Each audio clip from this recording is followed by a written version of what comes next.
Alright, so I'm going to be showing how to open up and disassemble this HP laptop model 15-EF1300WM. Right, so first thing you want to do is remove the rubber feet from the bottom. I guess the customer already lost one. I just use my fingernails. You can use little pry tools or flathead screwdriver, whatever works for you. Alright, make sure that the adhesive peels away, not just the rubber piece. We're going to be using a PH1 or JAS1 screwdriver to remove the screws from the bottom. You want to keep them in order because they can be different size, shape, and lengths. The way I do that is I put them flat side down like that on my desk in the pattern I remove them. So there's a black one there, you got a silver one here, then another black one here. Alright, then you got another silver one here. Right, and yeah, again, keep them in order because they are different size, shape, and lengths. The black screws are a little bit wider for the hinge screws, okay? And then the silver ones are skinnier. I'm not sure if they're different. The silver ones all seem to be about the same, maybe slightly different shade, like more matte or shiny, but other than that, they look to be about the same. Either way, it's always best to keep the screws in the same order that you took them out, so that way you can put them back exactly where you got them. Alright, so now that we got all, what was that, 8 screws out, right, we're going to carefully work our way around. And what I'm going to do, I'm not going to open the laptop, but I'm going to get my fingernails in the gap here between the keyboard palm rest and the bottom cover. And I'll push with my thumbs on here, alright? So I'll pull with my fingers and push with my thumbs, just like that. We'll go around to the side here and do the same thing. Okay, then we'll go over here, do the same thing, just like that. Alright, and now that we got the sides and that out, we need to lift up. There's a clip in the middle here somewhere, so we do have to get that up. Let me see, sometimes it helps to kind of like pull this up as you kind of push on it, but it doesn't seem to want to come out. So let's see if we can go from the back here first. Okay, so pulling this slightly that way and then lifting up here seemed to work for part of it. I'm gonna go ahead and do the same thing over here. Kind of lift up. We got to get the back edge as well. Okay, there we go. And then kind of, again, pull it over that way as you're kind of lifting up, or wiggle it, and there we go. So we got that open. The customer said their fan's having issues. Oh yeah, that's like not spinning too well. Oh, I think that might have cleared it up already. So that might have been a super easy fix. I wonder what happened. All right, I'm gonna just dust it off a little bit. It is kind of dusty. As you can see, this light's blinking, so they actually left it on, which usually is not good. I'm gonna have to turn it off, but let's make sure these screws are tight. You don't want these hinge screws coming loose. That's usually, I see a lot of these laptops, the hinges break because the screw mounts are loose and then it breaks the plastic. Right, we're gonna carefully, slowly open this up. And let me shut this down. All right, so it's on right now. Let me shut it down. It's gonna show their username, so I'm gonna bring it off screen. Okay, carefully power it off. Okay, and I'm not going to be taking this thing completely apart.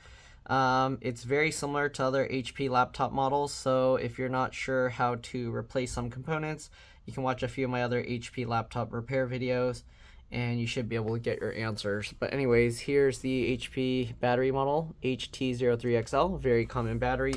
There's a few screws. You got 3 screws here, and then you got 2 screws here. Once you remove the screws, you go here and you can pull it straight up. These things are just like little fins that it kind of latches down into like that, and then you basically pull it up like this. There's an M.2 PCIe NVMe right here, SSD. Okay, remove that screw, it pops up slightly, and then you can pull it out. You got this cable.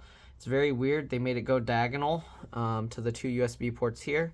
DC jack, charge port connectors here. The cable's going underneath, and it plugs in underneath this cable. So you do need to flip this latch and pull this cable out to be able to get access to that without risk of damaging it. LCD LVDS cables running along here. Connects here, same thing, flip latch here. If you're gonna mess with this cable, it's very important that you disconnect the battery, take the battery out, open the laptop, and then press and hold the power button for at least 15 seconds to drain any residual power. All right. So we're gonna clean this up because it's really dusty. I was worried something fell in there, but it looks like for some reason it just seized up. I wonder what happened there.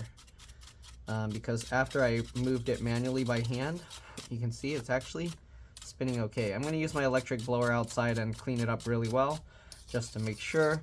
Sometimes it's moisture gets in there if you're like cooking a lot of stuff with like liquids, like you're boiling soups or something, or curry, I don't know, then it can get in there.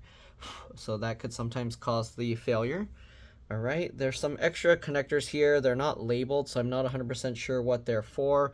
I'm assuming on some models you can actually fit a 2.5-inch SATA hard drive here. I'm not quite sure if it will fit here because they filled this gap with all this plastic, so you probably can't fit a SATA hard drive in there.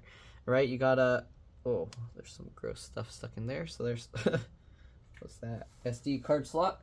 There's some like, I don't know, torn up paper, kind of like an Amazon brown envelope package for the SD card slot, and the headphone 3.5mm jack. All right. I'm assuming this is for like a hard drive if it did have room for one. And then this is probably for keyboard backlight, because I don't see a keyboard backlight cable in here. This is the keyboard cable. This is a touchpad trackpad cable.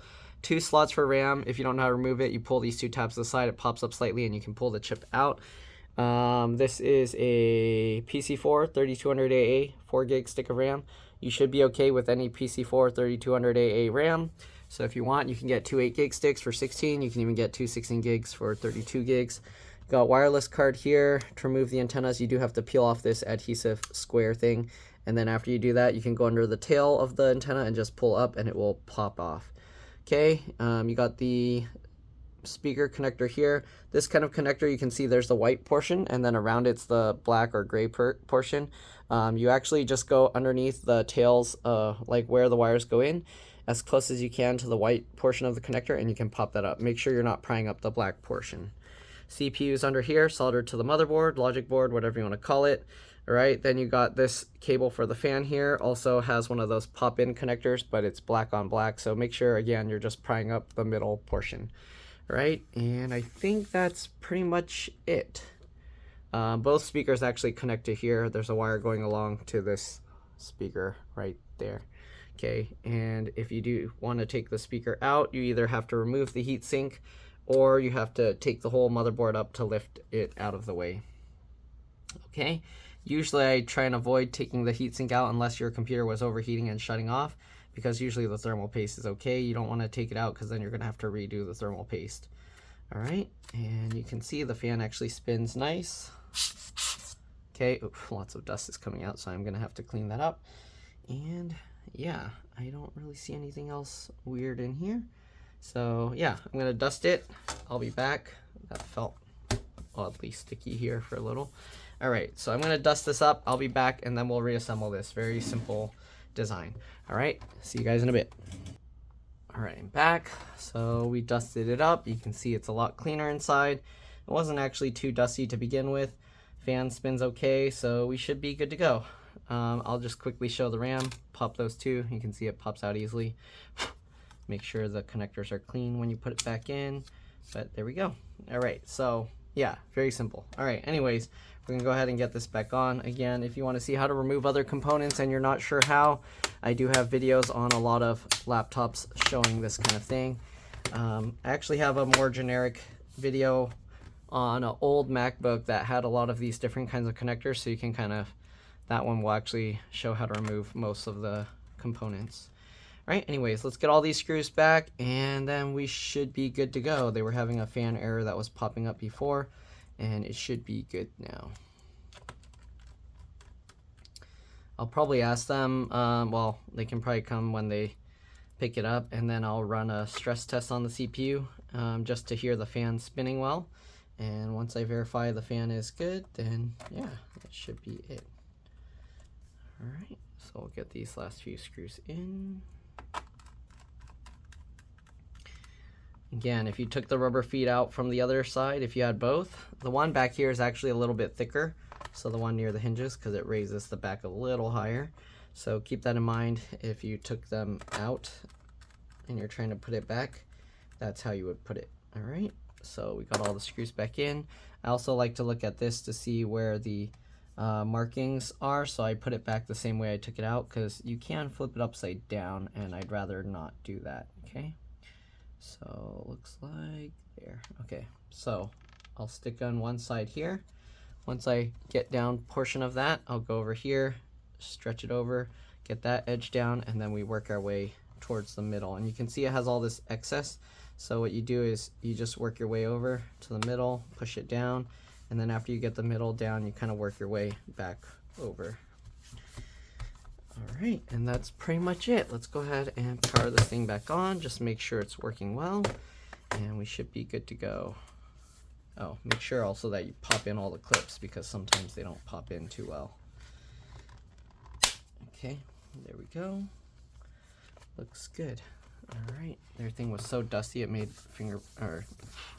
keyboard dust shape pattern when I dusted it out. But yeah, it's good to go. It didn't give a fan warning, and yeah, that's pretty much it. Again, hopefully this video helped you guys out. If it did, please make sure to like, comment, subscribe, share my channel with others so that they can learn how to upgrade and repair their devices as well. And if it helped you save a bunch of money, please consider contributing a little to the channel. Every little bit helps and allows me to continue making these videos for a living. If you can't help out that way, it would help a lot if you could watch a few of my other videos and then like and comment on those as well, because that's what the algorithm likes to see. Other than that, that's pretty much it. Thanks for watching, and I'll see you on the next one. Let's drop this. Bye.